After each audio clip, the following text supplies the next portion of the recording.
que no le corresponda, no le voy a poner la nota. Esa es una. La siguiente situación. Hubo varios compañeros que confundieron el carnet, que confundieron el nombre porque pusieron otro nombre que no era, y sumado a eso, en esta sección, para ser exactos, hubieron 19 exámenes de personas que no se examinaron y que no existían, sino que lo hacen simple y sencillamente para sacar el examen. O sea, creo que estas cosas no deberían de suceder y que ustedes deberían de ser lo más éticos posibles. Creo que nunca antes me había sucedido de tantísimos exámenes que son falsos. Por ejemplo, había uno que se llama Juanito, Rocío Dúlcar. Dúlcar decía, no como nosotros conocemos. Entonces, sí les quiero decir, lógicamente estos exámenes están plenamente identificados quién los hizo. Y no porque yo sea muy inteligente, pero las computadoras precisamente permiten esos enlaces y están bien establecidos. Entonces, sí, por favor, les quiero pedir esa situación, que lo tomen en cuenta, que tengan cuidado en consignar su carnet, porque eso es como que confundan el nombre, pues. O sea, el nombre no lo confunde uno, y el carnet tampoco, porque es el carnet que lo identifica. En esta oportunidad lo dejé pasar, les consigné las notas, pero en el siguiente examen no lo voy a hacer. Entonces, le pido de favor que estén claros en esa situación. Ustedes pueden copiar lo que quieran y yo no voy a incidir en eso, pero sí creo que es muy importante que ustedes sean honestos con ustedes mismos, porque aquí solo hay un gran afectado si ustedes siguen copiando de la manera en que algunos lo hacen en los exámenes. O sea, ¿cuál va a ser la afectación? Que cuando se examinen en examen técnico profesional, el examen no va a ser por Zoom. El examen va a ser cara a cara con el catedrático, y ahí sí que no va a ser como cuando ustedes contestan en esto. Entonces, lógicamente yo no voy a tratar de convencerlos lo contrario, porque ahí cada quien sabe lo que hace, cada quien sabe lo que pasa, y hagan lo que quieran. Pero sí creo que bien vale la pena decir que sean honestos en este tipo de cuestiones. No sé si tienen, en lo que yo le doy ingreso a los compañeros, alguna duda, alguna pregunta que quisieran formular. Aquí estoy a su disposición. Si tienen alguna duda, algo que quisieran indicar. Sí, Lota. Buenas noches, Ligda, gusto saludarle. Buenas noches, gracias igualmente. Yo entré 2 minutos tardecito, entonces no sé si ya lo mencionó, pero su examen, ¿cómo va a estar compuesto? Gracias. Pues fíjese que el examen está compuesto de 30 preguntas teóricas y los 10 puntos que sacamos de los laboratorios. De eso va a llegar a 40 puntos, que es la nota del segundo examen parcial. ¿Y tiempo cuánto nos brindará, licenciada, para responder? Lo mismo que les puse la vez pasada, 40 minutos. De acuerdo. La vez pasada que conste que usted me pidió 5 minutos más y efectivamente yo le di los 5 minutos más. Les di 45. Pero lógicamente, sí les digo, me decepciona que aquí habían más de 18 exámenes que son de mentiras, que solo lo hicieron para poder copiar los exámenes. Entonces, uno quiere ser condescendiente con ustedes, pero ante estas cosas es difícil ser condescendiente, pues. O sea, yo me comprometí con Lothar, querían 5 minutos más y se lo di, pero les digo, en el tiempo que yo tengo de dar clases Zoom, no les digo que esto no había pasado, sí, había pasado, pero 1 o 2 exámenes, ¿no? Hoy fueron 18 exámenes. Sí, naturalmente, como les repito, están identificados plenamente, no porque yo sea precisamente lista, sino que ahora cualquier programa de computación hace esas cosas, pues.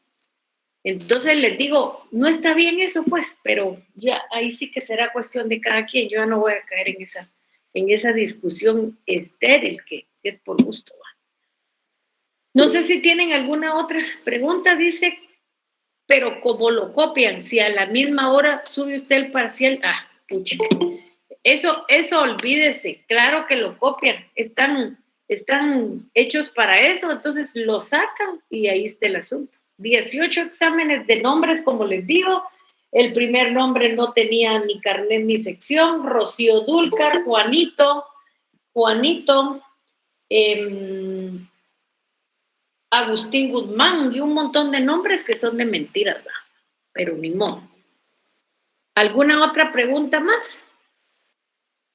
¿Alguna duda, alguna pregunta? Si no es así, entonces comenzamos ya la clase. Vigda, con eso que está comentando, pues ahí puede identificar los correos electrónicos. Es que los tengo identificados. Yo los tengo identificados. Sé quiénes son. Sí, porque como le digo, no es porque lo haga yo, sino que ahora hay un programa que detecta todo eso.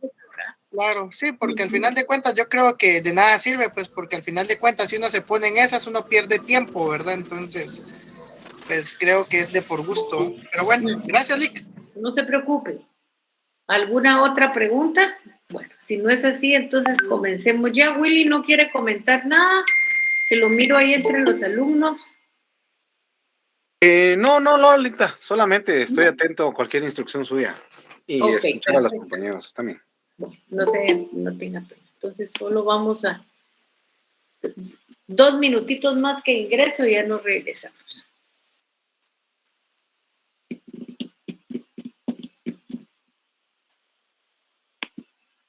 Entonces, si ustedes se recuerdan, el último día que recibimos clase, nos quedamos en la 478.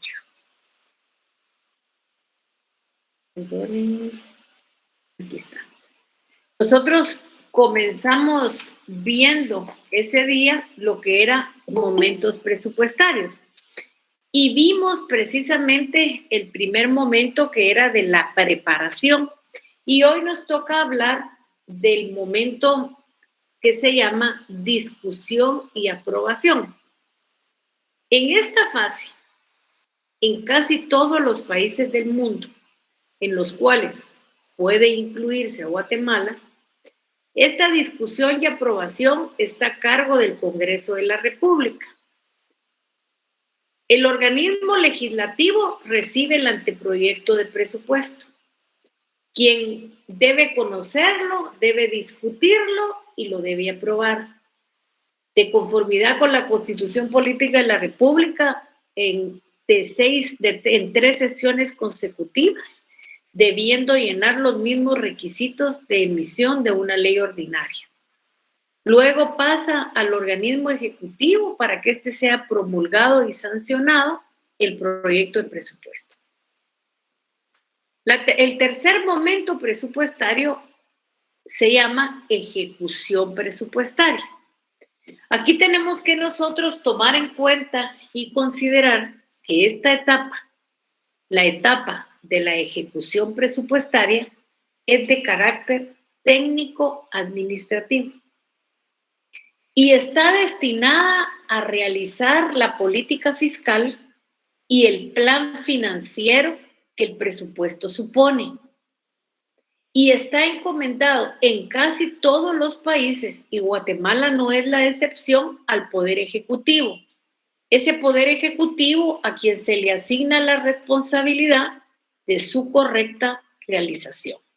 Eso quiere decir que en esta ejecución presupuestaria ya se va, valga la redundancia, ejecutar lo que ha sido debidamente planificado.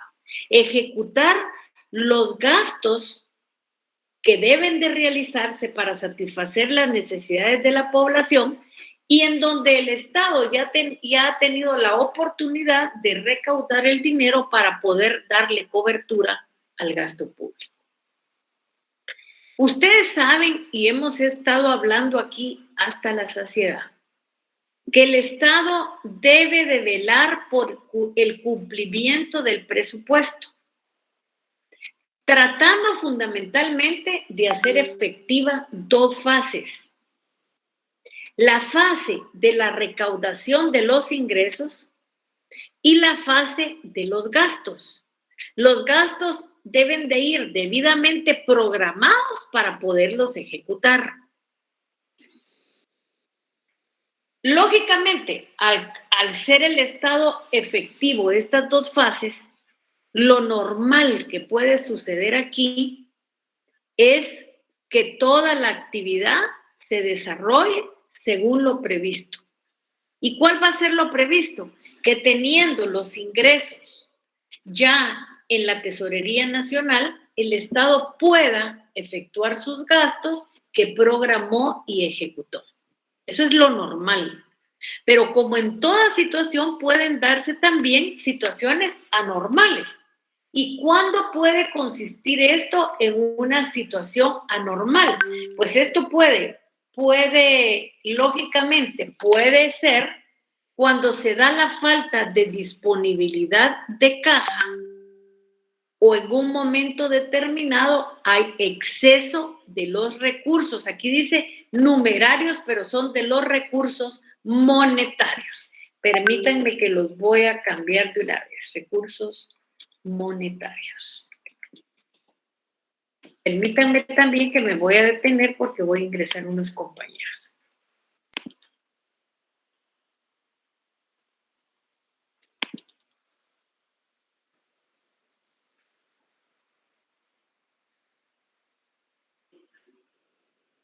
Bueno, entonces, lógicamente, esto lo tenemos que tener claro entonces y no nos debemos de perder. Ay, permítanme. Y no nos debemos de perder de este sentido. Bueno, entonces, el otro momento se le llama rendición de cuentas. Y aquí es muy importante que tomemos en cuenta lo primero que dice aquí es que esta etapa de la rendición de cuentas se refiere al presupuesto ejecutado.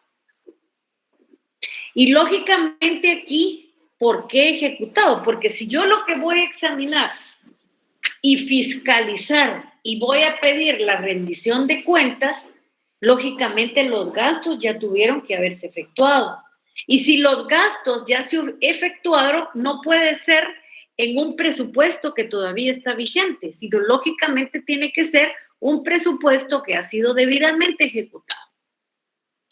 Aquí, en este momento de rendición de cuentas, se evidencia la función de la Dirección de Contabilidad del Estado.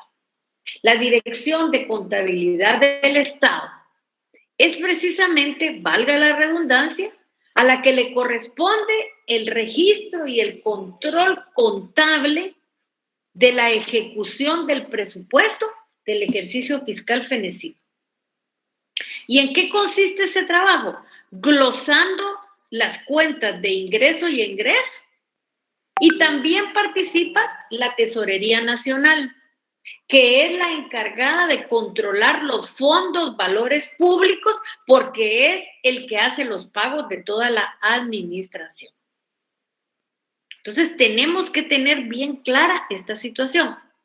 La Dirección de Contabilidad del Estado y la Tesorería Nacional está dentro de la conformación orgánica del Ministerio de Finanzas Públicas. Entonces, mientras que esos momentos presupuestarios como la preparación, la discusión, la aprobación y la ejecución presupuestaria exigen lógicamente que sea del presupuesto que se está ejecutando. A contrario sensu, aquí la rendición de cuentas está referido a lo que tiene que ver con el presupuesto ejecutado. Y aquí, como les repito, participan y trabajan dos dependencias del Ministerio de Finanzas Públicas en lo que le corresponde a la Dirección de Contabilidad del Estado y en lo que le corresponde al lo que le responde a la Tesorería Nacional. Voy a parar aquí porque vamos a dar ingreso.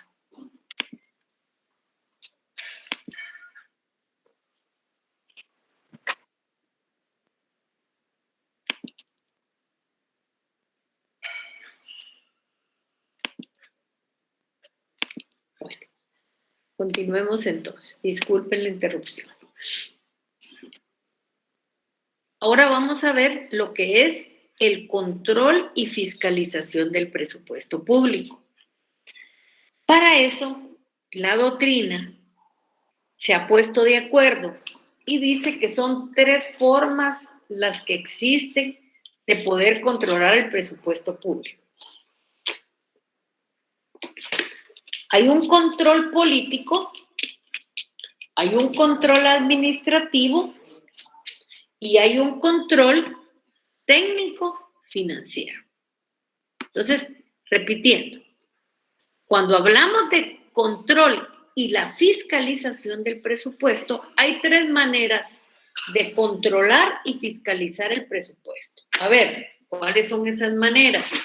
Puede haber un control político, puede haber un control administrativo y puede haber un control técnico financiero. De lo primero que vamos a hablar es del control político.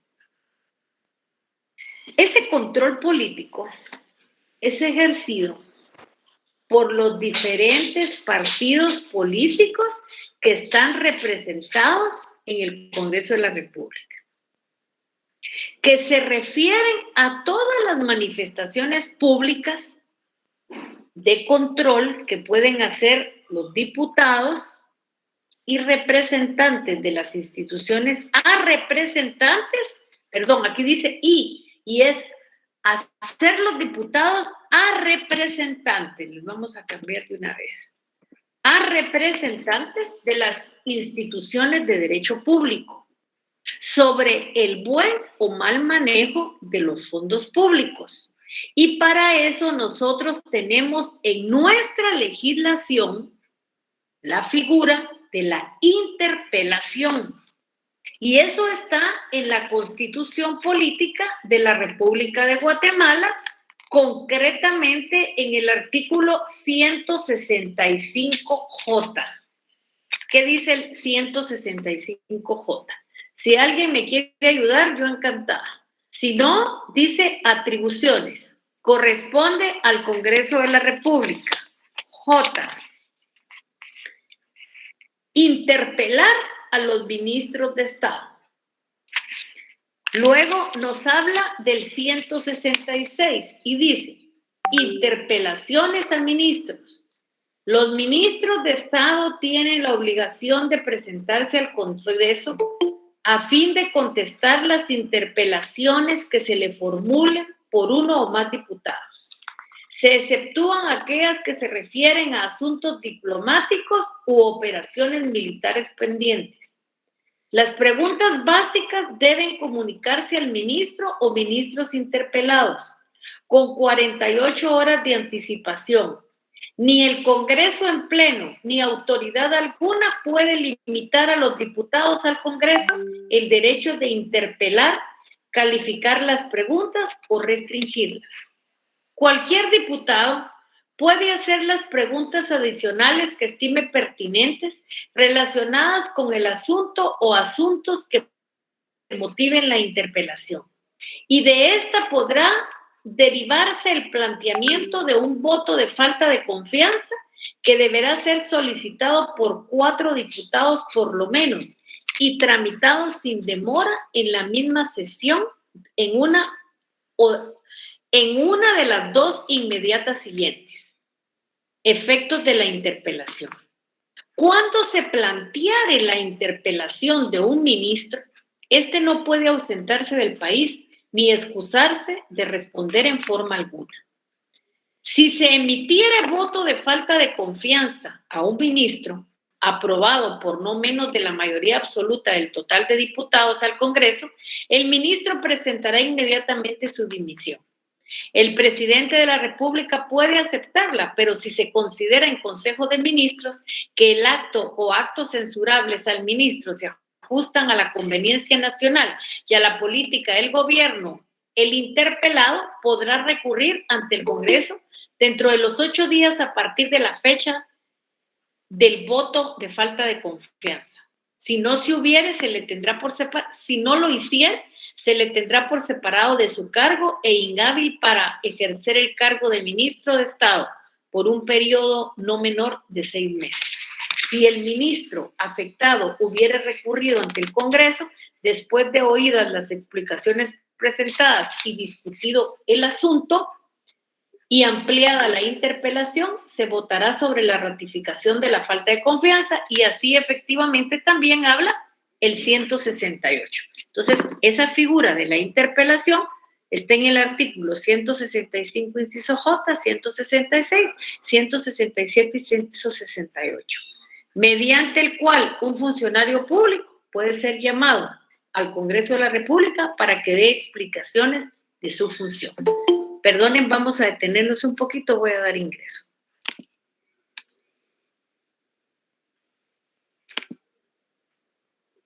Entonces, lógicamente, tenemos que tener esta situación clara, entonces. Ahí tenemos la figura para ejercer ese control político de la interpelación. Ahora tenemos el control administrativo. Ese control administrativo es el efectuado por la administración pública y se refiere fundamentalmente a los diversos mecanismos y controles existentes en la administración pública para poder fiscalizar el presupuesto del Estado. De ese nombre de control político deviene porque la propia administración pública, a través de sus instituciones, realiza este control. ¿A través de quién se realiza ese control? Ya vimos que el control político tiene que ver con el Congreso de la República y tiene una figura bien determinada que es la interpelación. Pero ese control administrativo se lleva a cabo en la administración pública y en primer lugar tenemos a la Dirección Técnica del Presupuesto. ¿Qué hace?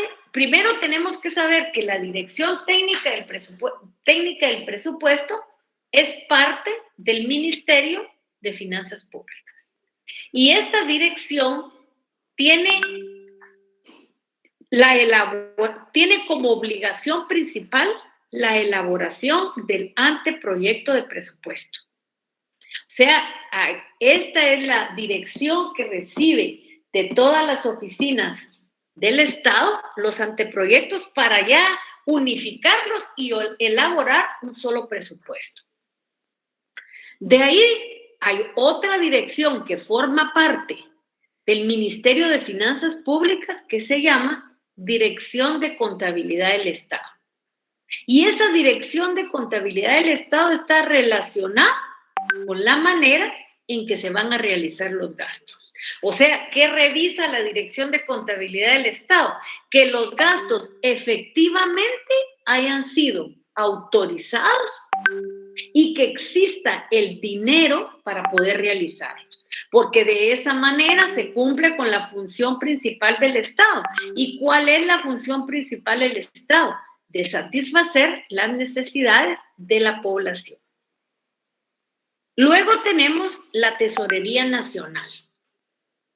¿A qué se refiere la Tesorería Nacional? La Tesorería Nacional también es parte del Ministerio de Finanzas Públicas y está relacionada con la manera en que se van a efectuar los gastos y efectivamente cómo se van a realizar los pagos. ¿Por qué? Porque volvemos a caer. ¿Por qué nos preocupamos en los gastos? Bueno, porque prácticamente es una de las partidas del presupuesto público. Y luego tenemos otros órganos que participen tanto en la percepción de los ingresos como en la realización de los gastos, para que los gastos y los ingresos estén respaldados documentalmente. Ahora tenemos el control técnico-financiero. Nos vamos a detener un momentito aquí. Voy a dar ingreso. Bueno, el control, como les digo, técnico-financiero. Y el control técnico-financiero es la función principal de la Contraloría General de Cuentas de la Nación. De la Contraloría General de Cuentas de la Nación como la máxima autoridad fiscalizadora. Fiscalizadora de los bienes, de los ingresos y los egresos del Estado. Eso es ese control técnico del presupuesto. Lógicamente, nosotros tenemos que tener claridad en ese tipo de situaciones. O sea, tenemos nosotros un órgano principal que su función es la función fiscalizadora de los ingresos del Estado. Y a esto nosotros nos tenemos que ir a lo que dice la Constitución Política de la República de Guatemala. Y aquí nosotros tenemos que tener claro lo que dice el artículo, aquí lo estoy buscando. Si alguien me ayuda a encontrar la Contraloría de Cuentas, a ver, busquemos todos la Contraloría de Cuentas, si son tan amables. A ver, ¿quién me ayuda? ¿Quién me ayuda a que busquemos la Contraloría General de Cuentas?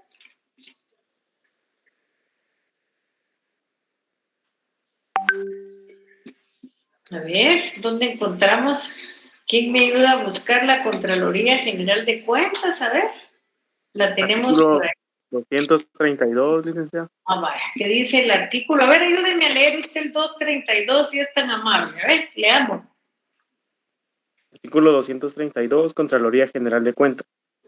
La Contraloría General de Cuentas es una institución técnica descentralizada, con funciones fiscalizadoras de los ingresos, egresos y en general de todo interés hacendario de los organismos del Estado, los municipios, entidades descentralizadas y autónomas, así como de cualquier persona que reciba fondos del Estado o que haga colectas públicas. También están sujetos a esta fiscalización los contratistas de obras públicas y cualquier otra persona que, por delegación del Estado, invierta o administre fondos públicos. Su organización, funcionamiento y atribuciones serán determinados por la ley. Sigamos leyendo. El 233, sigamos leyendo. Okay. ¿Cómo se elige al Contralor General de Cuentas? Artículo 233. Elección del Contralor General de Cuentas. El jefe de la Contraloría General de Cuentas será electo por un periodo de 4 años por el Congreso de la República, por mayoría absoluta de diputados que conformen dicho organismo. Solo podrá ser removido por el Congreso de la República en los casos de negligencia, delito y falta de idoneidad. Rendirá informe de su gestión al Congreso de la República cada vez que sea requerido y de oficio 2 veces al año. Gozará de iguales inmunidades que los magistrados de la Corte de Apelación. En ningún caso el Contralor General de Cuentas podrá ser reelecto.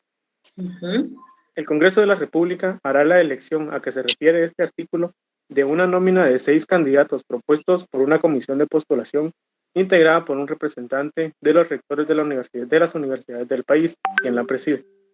2 decanos de las facultades que incluyan la carrera de Contaduría Pública y Auditoría de cada universidad del país, y un número equivalente de representantes electos por la Asamblea General del Colegio de Economistas, contadores públicos y auditores y administradores de empresas.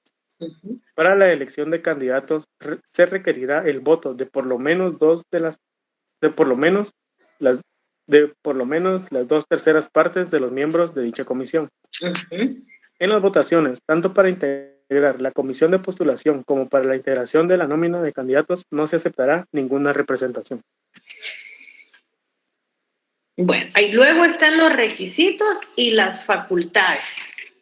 Y hay un artículo que es bien importante y es los recursos legales. Y dice, contra los actos y las resoluciones de la Contraloría de Cuentas proceden los recursos judiciales y administrativos que señala la ley. Y eso está en la Constitución Política de la República. Entonces, creo que sabemos, muchas gracias compañero, creo que sabemos que la Contraloría General de Cuentas es una figura que nace de nuestra Constitución Política y es la máxima autoridad fiscalizadora. ¿Qué va a fiscalizar? bienes, ingresos y egresos de la nación. Entonces, lo que ejerce es el control técnico financiero. Entonces, el tipo de control y fiscalización, el primer control que tenemos es el control político que se efectúa en el Congreso de la República. Y para eso la ley nos dota de la figura de la interpelación. ¿Qué ley? La Constitución Política de la República. Luego tenemos un control administrativo que es llevado a cabo por la administración pública, concretamente por la Dirección Técnica del Presupuesto, por la Dirección de Contabilidad del Estado, por la Tesorería Nacional y por otros órganos que participan tanto de los ingresos como de los gastos para que estos estén respaldados documentalmente. Y por último tenemos un control técnico financiero que es el efectuado propiamente por la Contraloría General de Cuentas. Voy a detenerme aquí un momentito porque voy a dar ingreso. Entonces sí es importante que tengamos claro ese tipo de control que debemos de tener. No sé si tienen alguna duda, alguna pregunta, con muchísimo gusto. Sí, alguien levantó la mano por ahí. Sí, ajá. Bueno, licenciada, solo una consulta. El representante de los colegios profesionales de contadores públicos y auditores, entonces, no funge representación en la comisión de postulación, ¿verdad? Porque de economistas existe el de economistas, administradores y contadores, que es unificado ese colegio, y aparte que está el de contadores públicos y auditores. Ellos no van incluidos ahí, ¿verdad? Sí, dice, el Congreso de la República hará la elección a que se refiere este artículo de una nómina de 6 candidatos propuestos por una comisión de postulación integrada por un representante de los rectores, quien la preside, los decanos de las facultades que incluyan la carrera de Contaduría Pública y Auditoría de cada universidad del país y un número equivalente de representantes electos por la Asamblea General de Economistas, Contadores Públicos y Auditores. Exactamente lo que me dice. Ajá. Entonces, sí, entonces no es del Colegio de Contadores Públicos y Auditores exclusivamente, ¿verdad?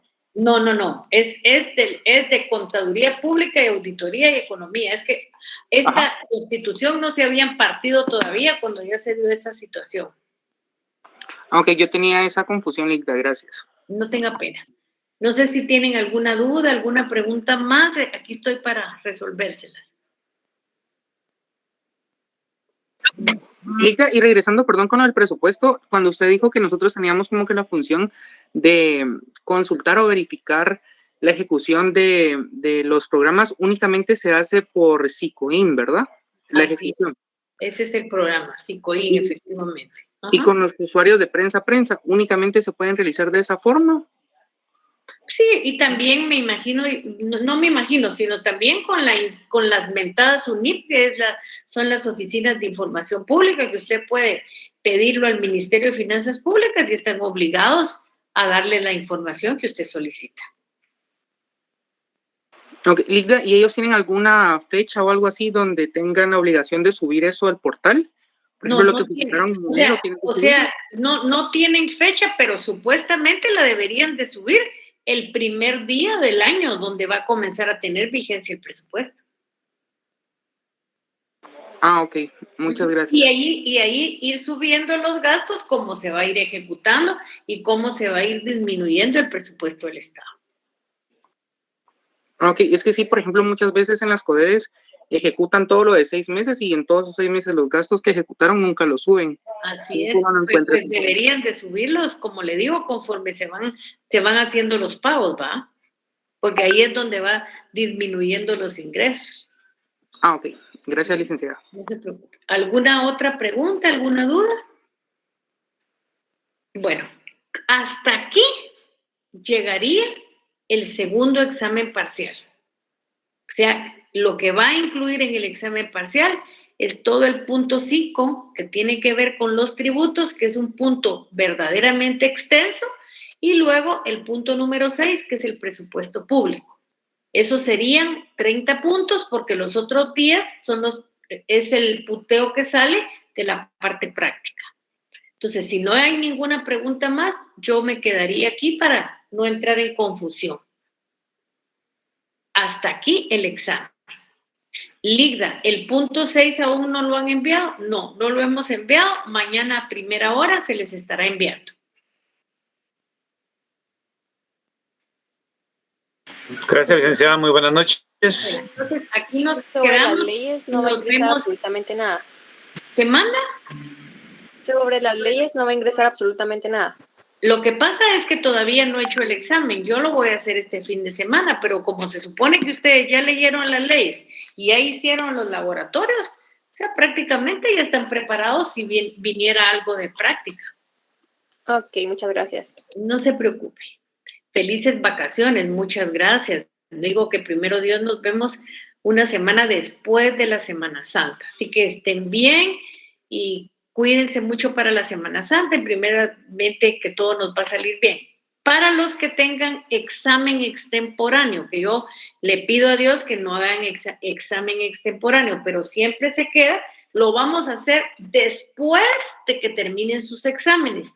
Lo que sí les ruego es que manden su solicitud a la coordinación y se recuerdan siempre que lo hacemos oral, pero yo necesito que ustedes me manden la solicitud porque ese es el normativo de la facultad. Gracias, Diego. Igualmente, Luis, pásenla bien. Igualmente, Edgar Estuardo. Pasen feliz noche. Si ya no tienen ninguna duda, ninguna pregunta, nos quedamos aquí. Nos vemos entonces. Mucha suerte el día del examen. Recuerden que es a las 8 de la noche.